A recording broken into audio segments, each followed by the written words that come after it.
about Palestine, and I had a dream last night. In the dream, my sister had bought a property. She lives in the South, and she bought a new property, and I wanted to go, and it was like a property in three sections. One section was like a farm with animals on it, and another section was her home, and I'm not sure what the third section was.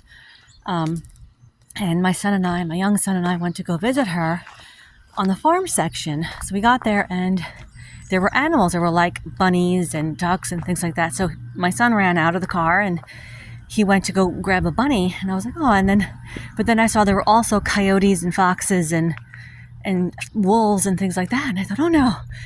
But my sister didn't know that those were going to be there. She like bought this property and didn't know the details about it. So she ran to go manage the coyotes, and I ran to get my son and got back in the car. And I think that part of the dream meant that it was referring to that when back in 1948, when Lord Balfour and whoever else decided that Palestine should be an ethno-state, or should be for both Jews and Muslims, and allow the Zionists to go.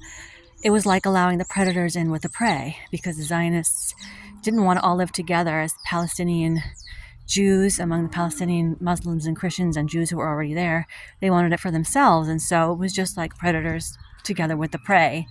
And they obviously, the Nakba occurred, the massacre occurred, and hundreds of thousands of innocent Palestinians were mass murdered and look at the cows out there, and removed from their homes.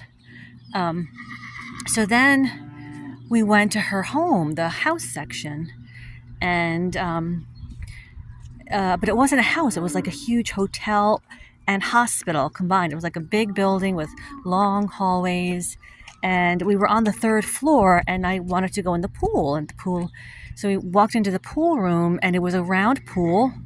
And if anybody knows numerology, maybe they can tell what this means. There was a 6-foot section and a 3-foot section. I thought, oh, that's good. But there were people in there. People had reserved the pool for a party. But they filled it up with mud. It was all murky and muddy.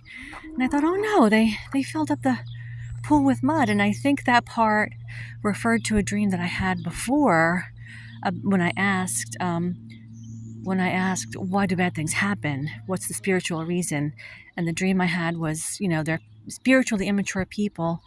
It's basically like they're swimming in murky water. They're swimming in muddy water. They're not spiritually mature enough to understand that it's uncomfortable and like disgusting to swim in murky water. In other words, what they're doing is uncomfortable and disgusting, but they're not disgusted by it yet because they're not spiritually mature. So I think that part refers to, what's going on now with the genocide of the Gazans. And but then they left, and I was going to go down and ask the front desk, like, how can I use the pool? But as soon as they came out, the water cleared up. So I think that's saying, as soon as the Zionists are no longer in control of Israel, the, evil will clear up. And then what happened?